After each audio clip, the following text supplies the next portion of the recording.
Hello, I have a single playing card right here. It is in fact a wild card. A wild card can be anything we want it to be. So I'm not going to reveal what it is just yet because we together are going to come up with what that card is. Keep your eyes on the card. In fact, we need to choose a few of you at random. This dice is going to come flying out to the audience. Look out, it is hungry. It's hungry for glasses and cameras and cocktails if you are drinking them. Look alive, you must catch the ball! Stand up if you catch the dice. One of you, stand up for it.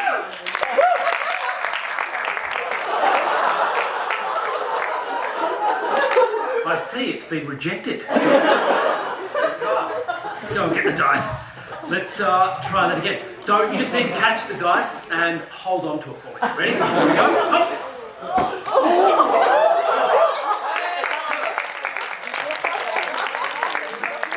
In a deck of playing cards, there are low cards and high cards. What would you like, low or high? High. That's anything above a 7. Throw the dice, sir. Watch the cameras.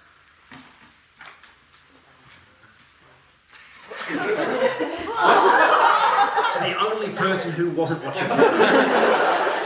Perfect. In a deck of playing cards, sir, we are going with a high card. Do you want a number card or a face card? A number card. Throw the dice, sir.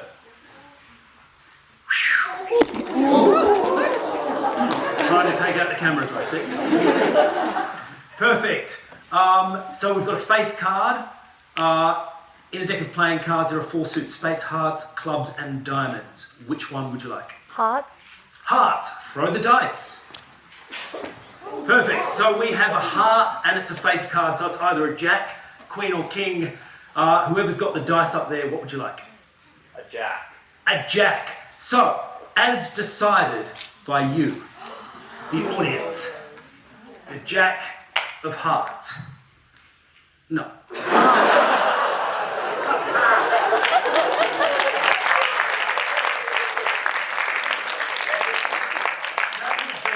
Really good trick. In reality, really, it's only 1 in 52, although it feels a lot more unlikely than that. What I find fascinating with a deck of playing cards is how many combinations there are in a way that you can mix the cards up. In fact, it is astronomical. The number is actually 52 factorial, which is 52 and lots of zeros. The number is so large, so incredibly large, that if we took every single person in Sydney and gave them a deck of playing cards and got every single person to shuffle that deck of cards every second for 1,000 years, none of those shuffles would match each other. Isn't that absolutely amazing? Not only then, if they continued shuffling for another 1,000 years, none of those shuffles would still match at all. In fact, that means that in all of human history, every single shuffled deck of cards that has ever occurred is a completely unique object. Isn't that mind-blowing? So, we want Bilbo Baggins to vanish without a trace. We want the table to fly across the stage, unassisted. We want the opera singer to transform into a tiger in front of our eyes. We want the pillow to fly across the stage as if tossed by a ghost. We want the book to open and the pages turn all on their own.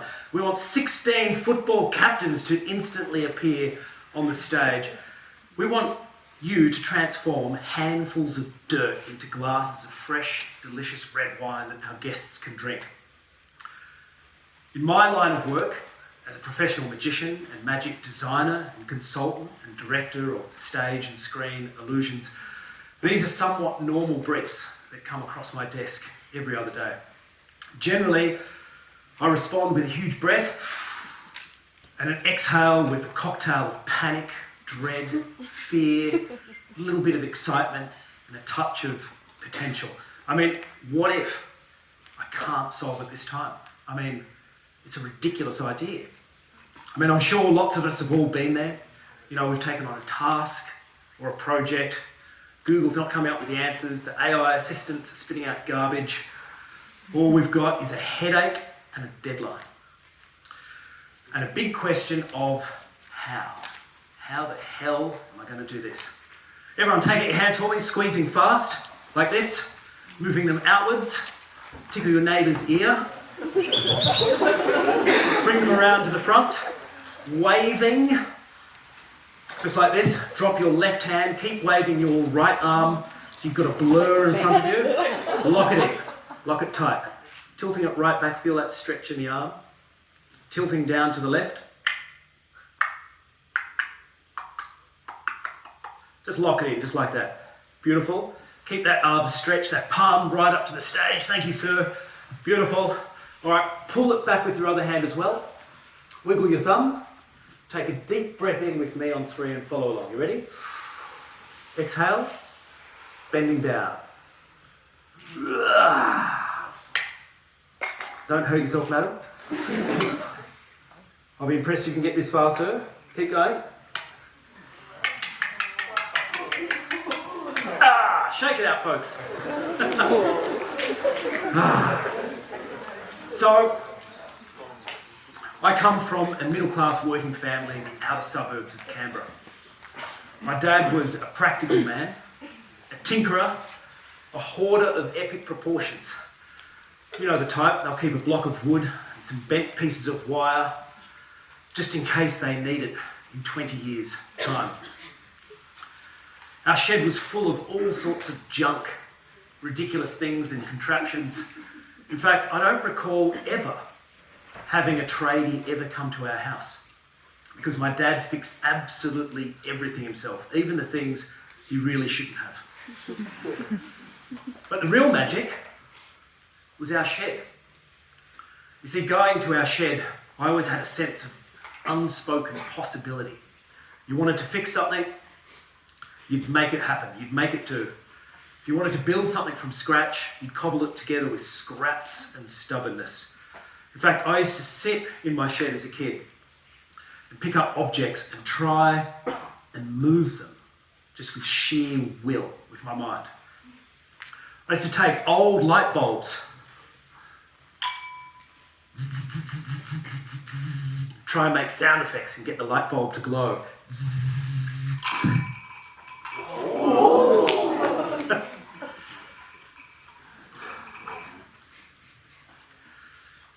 I guess being a kid from the outer suburbs of Canberra, with no family history in the arts or entertainment and very little resources, it would have seemed quite unlikely for me to be standing here today in front of you, built on the foundation of a very long and varied career as a professional magician travelling the world.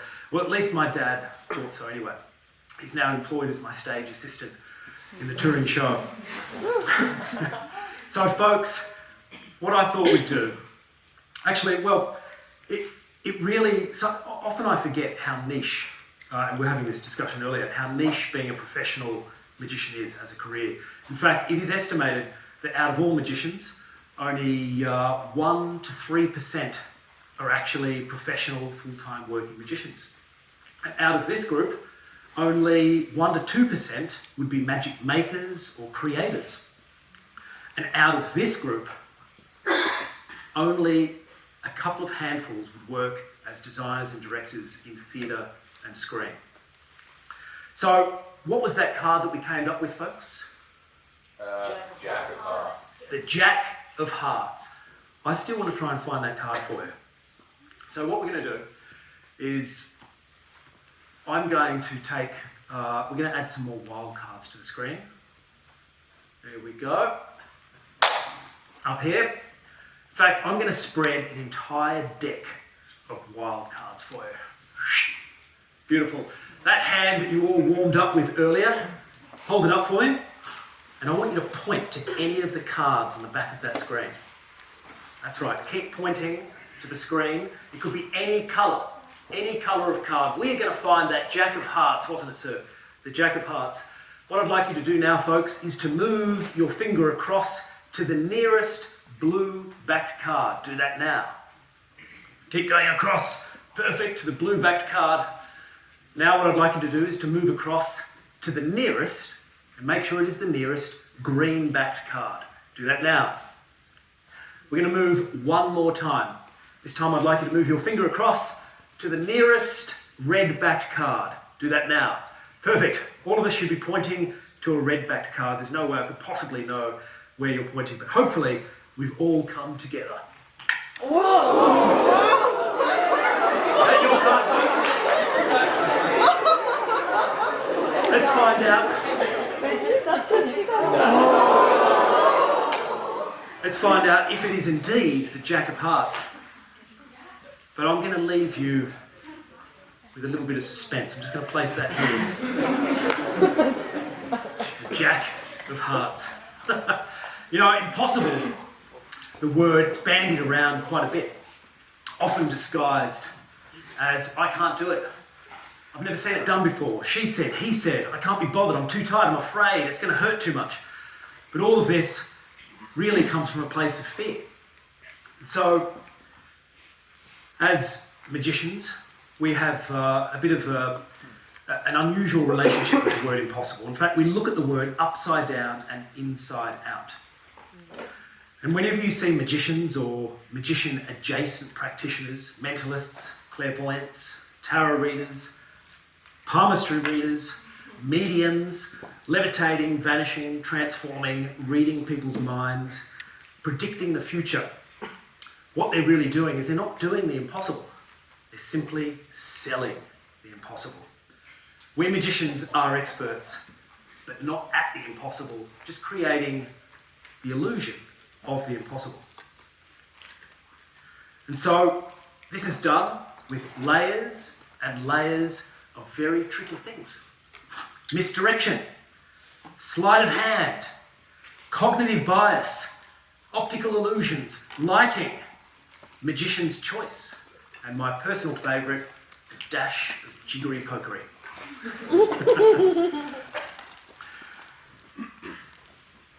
Teller, one of my favourite magicians of all time from the duo Penn and Teller, he has a quote. Sometimes magic is just someone spending more time on something than anyone might reasonably expect. This is true of elites in any industry, in particular sporting greats, and often the media refers to cricketers, soccer players, and people like Tiger Woods as magicians. In reality, what they're doing is just spending a really, really long time practicing one particular thing, and that's magic. For me as a magician, there's a few types of impossible that I encounter. We've got physics impossible, resource impossible, knowledge gap, I don't know how, social and cultural impossibilities, and perception impossible, which is where I come in. You know, Dad's messy shed, it taught me something. And it wasn't not to play with the bandsaw. It wasn't that objects probably wouldn't really move if I just willed them with sheer will. It was, in fact, that the solution was probably already in the room. Jack of Hearts, take out your phones, go to your settings right now, and go onto the Wi-Fi. Tell me what you see. Please yell out, tell me what you see.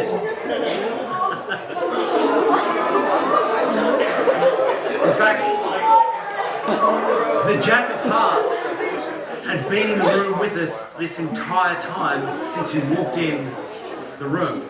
Every single Wi-Fi network has now been rewritten as the Jack of Hearts. The university's going to kill me.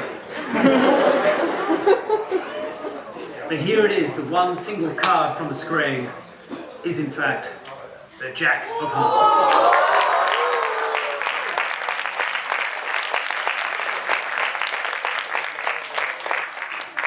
So it wasn't the objects in my dad's workshop or my own workshop that inspire possibility.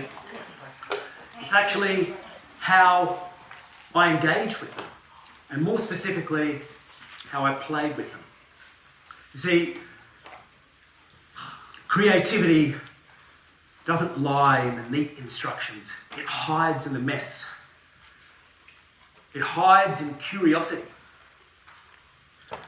In fact, those briefs that I touched on earlier, I solved all of them in spectacular fashion, along with hundreds of others, simply by exploring and giving myself permission to fail, to experiment, and to play. And it's in that play that allowed me to effectively look at problems from a different perspective. So I guess if I can create an impossible moment for you, even for just a moment, if magicians can fake the impossible, then what might really be possible for you if we change our belief, shift perspective, or even change the rules? So folks, if you could solve the impossible, what would you solve? Thank you.